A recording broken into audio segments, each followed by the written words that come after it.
Jean-Guy Soumy signe Le Silence. Bonjour Jean-Guy Soumy. Bonjour. Vous êtes un habitué de la foire du livre de Brive, vous connaissez vos lecteurs, vous connaissez cette foire et vous venez ici signer Le Silence.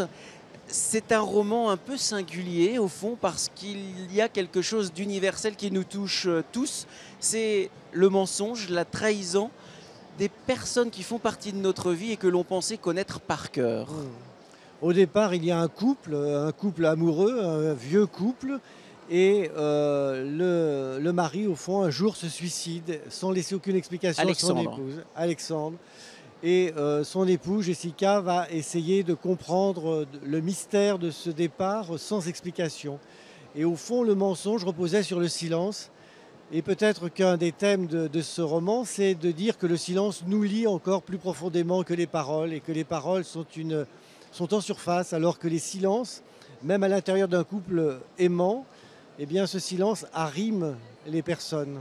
Mais ça peut être très destructeur parce que lorsqu'elle découvre que même la photo de ses beaux-parents a été trafiquée, c'est une gifle incroyable pour elle. Elle va réaliser peu à peu que son mari, Alexandre, eh bien, a essayé de bâtir une vie aux États-Unis contre son identité.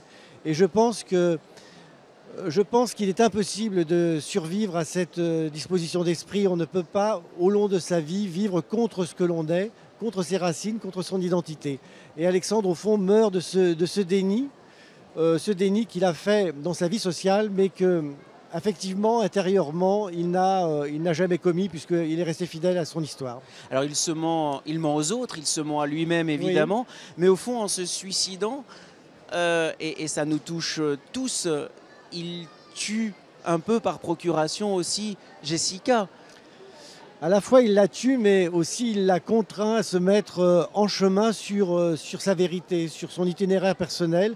Et au fond, ce livre qui démarre très mal, sous des auspices très sombres, puisque c'est le suicide de cet homme, grand mathématicien aux États-Unis, mais d'origine française, eh bien, ce livre, au fond, est assez espérant puisque Jessica va au bout du chemin avec ses deux fils, et en particulier son fils Louis, qui est autiste, va renouer avec une sorte de vérité et les choses vont reprendre leur position et leur équilibre. Vous venez de parler des mathématiques.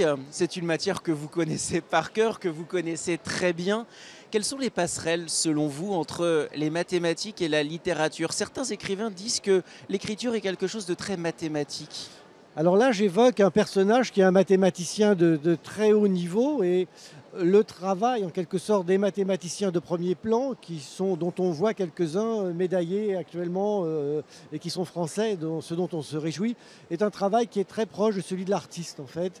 Il y a des doutes, il y a des périodes de doute, de recherche, d'errement, d'erreur. Et j'ai voulu, dans un livre où il n'est jamais question de mathématiques explicitement, montrer qu'au fond, tous les créateurs étaient en proie au même doute et possédaient la même force aussi. Eh bien, c'est très réussi. Et puis, du premier mot au dernier mot, on ne lâche pas votre plume. On est embarqué avec Alexandre, avec Jessica, avec quelques voyages et qui parfois nous permettent aussi quelques voyages intimes. Merci beaucoup, Jean-Guy Soumy. Ça s'appelle Le Silence.